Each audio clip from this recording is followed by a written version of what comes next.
Dans la tourmente du monde, il devient plus que jamais nécessaire de chercher des chemins de paix, non pas en dehors de soi, mais au cœur de nous-mêmes, dans les profondeurs de l'être.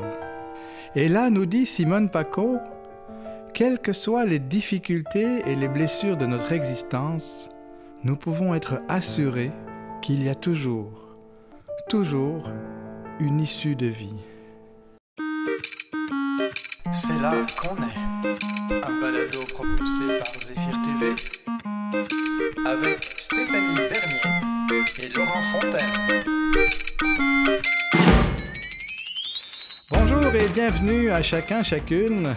Bien heureux de passer quelques minutes avec vous pour oser cette semaine un grand voyage intérieur. Bonjour Stéphanie. Bonjour Laurent. Quelle belle citation. C'est tellement vrai qu'il y a toujours une issue de vie. Pour ma part, j'ai connu Simone Paco et la démarche d'évangélisation des profondeurs il y a environ une dizaine d'années.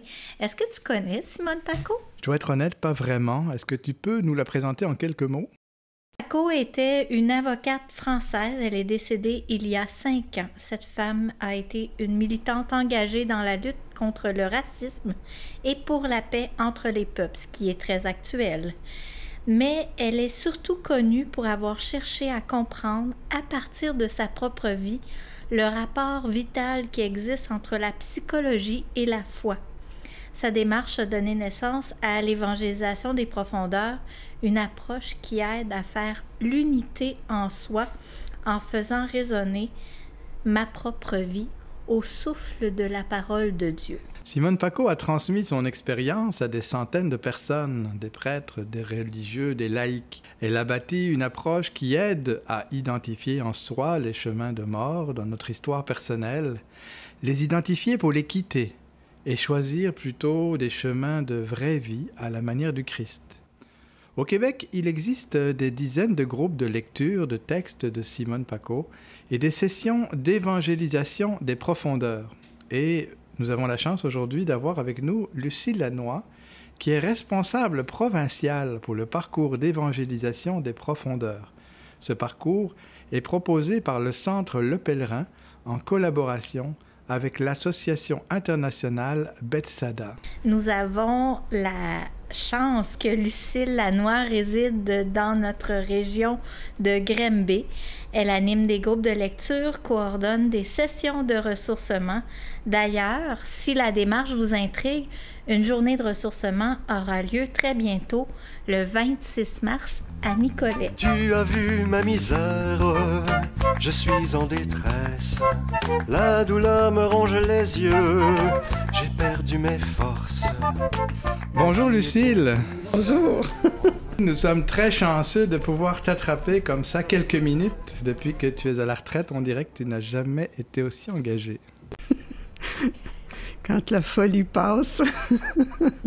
Lucille, dis-moi, comment tu as découvert l'évangélisation des profondeurs, puis à travers tout ce qui est possible, pourquoi as-tu choisi de t'engager dans cette démarche? Mon premier contact, ça a été, je faisais une retraite chez les Pères Trinitaires ici à Granby, et j'étais allée à la librairie, et je suis tombée sur un des livres de Simone Paco qui est « Ose la vie nouvelle ». C'est le livre dans lequel elle parle beaucoup des émotions et comment la peur, la honte, la souffrance, comment ça s'installe dans nos vies et comment on peut en sortir, quelle est l'issue de vie.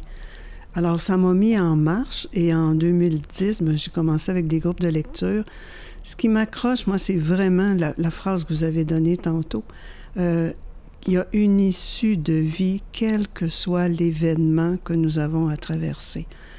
Et en ouvrant à l'esprit, il y a toute une spiritualité qui permet justement de chercher cette issue de vie, quel que soit l'événement qui touche notre vie. J'ai aussi été très rejointe dans le livre 1, Évangélisation des profondeurs.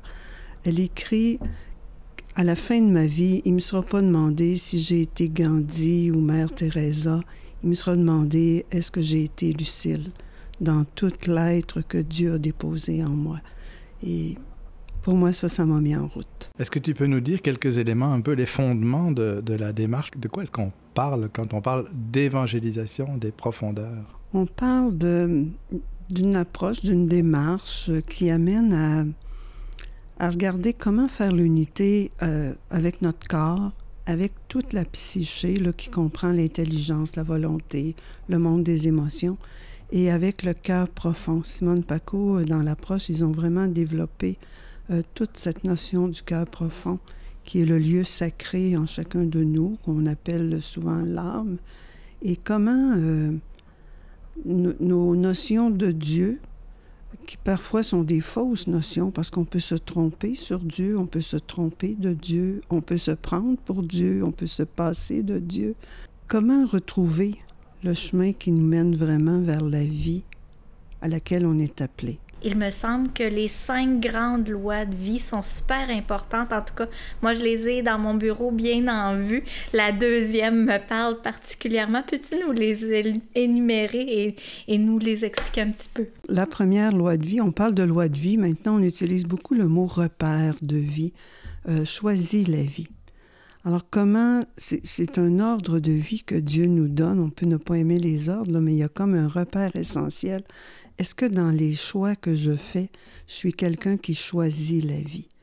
Ensuite, il y a toute la condition humaine, accepter la condition humaine. Alors, sortir de la toute-puissance, justement, ne pas se prendre pour Dieu ou se passer de Dieu. La 3e loi qui dit « Deviens toi-même en Dieu », dans une juste relation à l'autre. Alors, comment trouver mon identité profonde, mais aussi comment sortir de la fusion, de la confusion des rôles, sortir de l'emprise que les autres peuvent exercer sur moi ou que moi, je peux exercer sur l'autre. Comment sortir de la convoitise? Alors, il y a de tout ça dans ce repère-là. Le 4e, c'est rechercher l'unité en soi et prendre conscience à quel point je suis habité, que chacun de nous, on est habité par le Dieu vivant. Et tout ça, c'est pas une démarche qu'on fait juste pour trouver la paix, puis être bien enfin, puis non, c'est pour entrer dans le don, pour entrer dans la fécondité. Donc, c'est la 5e loi. Comment j'entre dans le don unique que je suis? Comment l'autre peut entrer dans son don unique? Pourquoi c'est important de rentrer dans les blessures de l'existence qu'on a chacun? Parce que c'est comme essentiel de dénouer pour sortir justement de l'emprise que nos blessures peuvent avoir sur nous tout à fait inconsciemment. Moi, ce que j'aime de cette spiritualité-là, avant, j'avais la spiritualité de la souffrance, je la mets au pied de la croix, puis il va s'arranger avec. Je lui donne. Là, Évangélisation des profondeurs m'invite à visiter les blessures que j'ai pu vivre dans ma vie avec le Christ, de descendre avec lui là-dedans et de remonter. Le texte de base, parce que c'est basé beaucoup sur la parole de Dieu, évidemment, c'est le texte de Bethesda. « Lève-toi, prends ton grabat, marche. » Lève-toi, c'est va retrouver ton élan de vie. Prends ton histoire de vie. C'est avec elle que tu es invité à marcher. On ne sera pas guéri, c'est pas magique, là. Il n'y a pas de guérison. Mais on est remis en marche, on est remis debout dans notre identité profonde. Et ça transforme la relation avec soi, la relation avec Dieu. Puis Simone Paco parle de la Pentecôte de la relation avec les autres, ce qui n'est pas banal. Donc la juste place, c'est vraiment tout un chemin. Ouais. Comment on arrive à vivre ce chemin-là? Peux-tu nous parler des 2 sentiers puis les différences entre les deux? Il y a un premier sentier premier. Souvent, les gens vont être en contact avec les livres. Beaucoup de personnes, moi, que j'ai vues venir à évangélisation, ont lu un jour ou l'autre un livre. Puis à un moment donné, les formes qu'on offre pour approfondir les livres, il y a ce qu'on appelle les sessions. Sessions, c'est 9 journées ou 3 fins de semaine. À Québec, ils le donnent par fin de semaine. Et dans ces journées-là, il y a des enseignements et il y a des temps de réflexion personnelle. Ce sont des journées en silence. Et on appartient à un petit groupe avec lequel on partage. Ça nous permet vraiment d'approfondir et d'incarner. Le mot « incarner » est très important dans la démarche d'évangélisation. C'est pas une spiritualité en l'air, c'est pas quelque chose de flyé, c'est quelque chose d'incarné, que ça rentre là, vraiment en nous. L'autre démarche, ce sont les groupes de lecture. Les personnes lisent 15-20 pages là, Il y a 4 livres de Simone Paco, alors on peut faire 8 ans de cheminement juste dans les groupes de lecture. Et on lit quelques pages, puis qu'est-ce qui me touche là-dedans, qu'est-ce qui m'interpelle, quel lien avec mon vécu. Puis un groupe de partage une fois par mois, un après-midi ou un matin, selon les endroits et les lieux. Puis ça, il y en a beaucoup dans le diocèse actuellement. Est-ce que c'est accessible à tout le monde? Est-ce que tu vois des transformations devant toi? Est-ce qu'il y a des clés pour que ce soit positif? Bien, moi, je dirais que c'est accessible à tout le monde qui a le désir de devenir plus vivant, de devenir plus en paix, de devenir plus en relation vraie avec les gens. Et oui, on voit beaucoup de remises debout. Parce qu'il y a aussi tout l'accompagnement spirituel qui est offert à travers, que ce soit avec les groupes de lecture ou en session particulièrement. Et dans l'accompagnement spirituel, bien, c'est comme si là, la personne peut elle-même, pour elle, comment ces enseignements-là la rejoignent en profondeur. Et c'est toujours avec quelle est la parole de vie qui m'est donnée personnellement dans ce que je traverse aujourd'hui. J'ai l'impression qu'on a sauté un peu vite sur un aspect, c'est ce maillage entre la dimension spirituelle et psychologique. C'est une des particularités de l'approche. J'aimerais ça que tu nous en parles un peu. C'est un maillage vraiment important. Là. C'est un maillage important, effectivement. On part en disant c'est Dieu qui appelle en premier. Hein, le désir d'être plus vivant, on le reconnaît comme étant un désir qui vient de Dieu. Et Simone Paco dit, c'est pas parce qu'on est chrétien que ça nous amène à dire je regarde pas mon histoire. Au contraire, c'est très très important de regarder mon histoire. Qu'est-ce que je me suis fait dire? Oh, toi tu feras rien dans la vie, toi t'as pas de valeur, oh, toi t'es nul, ou toi bon. Puis qu'est-ce que j'ai fait avec ces phrases-là après? Je peux m'être écrasée. Ou je peux être partie en grande, puis là, je vais faire mon nom, puis je vais montrer que c'est pas vrai. Puis une place ou l'autre, je pars à la juste place. Comment retrouver la juste place en soi? Et c'est avec la parole de Dieu que souvent on va la travailler, cette place-là. Laisser Dieu être Dieu, lui permettre de reprendre sa place. Simone Paco, dans le premier chapitre là, du livre 1, parle de ça. Remettre Dieu dans notre vie, mais à sa place. C'est pas lui qui fait tout. On parle beaucoup d'ouvrir à l'esprit. Ouvrir à l'esprit, mais un coup que j'ai ouvert à l'esprit, après j'ai à collaborer. D'où la partie incarnation. C'est pas magique. Je suis presque subjuguée par ce que tu dis, parce que moi j'ai vécu le premier groupe de lecture et effectivement accepter la condition humaine, remettre les choses à leur place, unifier par la psychologie et la spiritualité, parce qu'on a besoin des deux, et c'est ce qui est magnifique dans cette démarche-là. Avec la pandémie, avec les jeunes qui sont marqués par le fait d'avoir l'impression d'être une erreur, des fois de ne pas arriver à la bonne place au bon moment, comment la démarche permet de traverser ces tempêtes que nous vivons?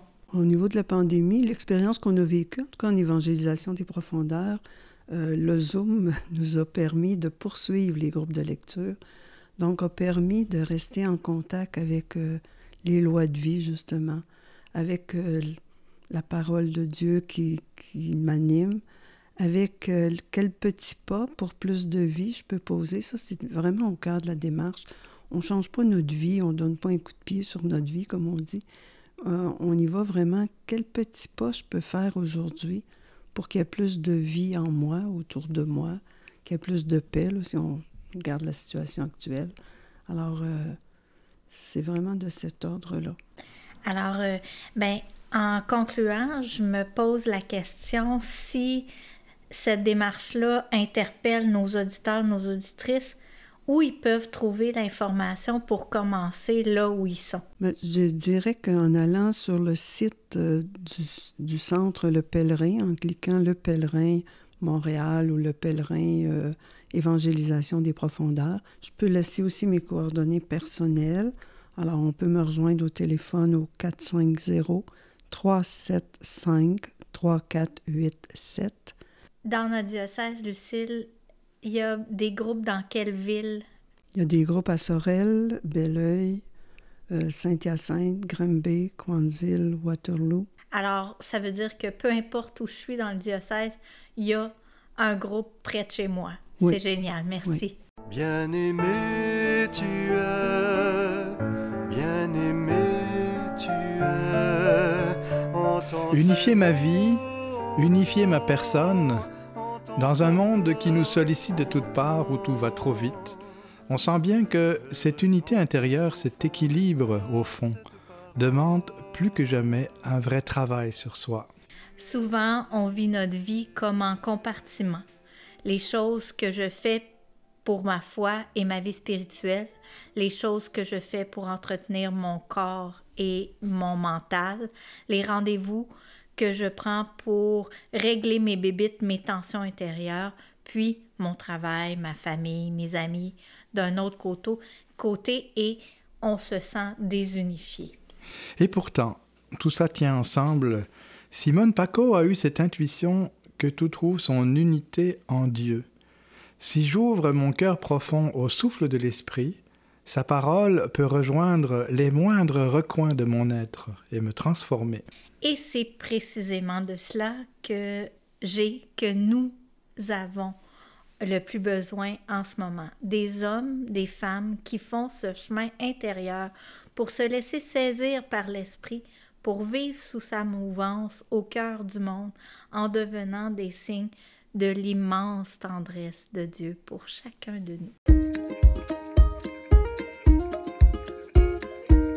Pour celui ou celle qui y est éveillé, la vie ne sera plus jamais la même, disait Simone Paco. Il gardera ses activités normales, mais ne les abordera plus de la même façon. Celui-là ou celle-là va recevoir des indications de l'esprit, il va vivre autrement.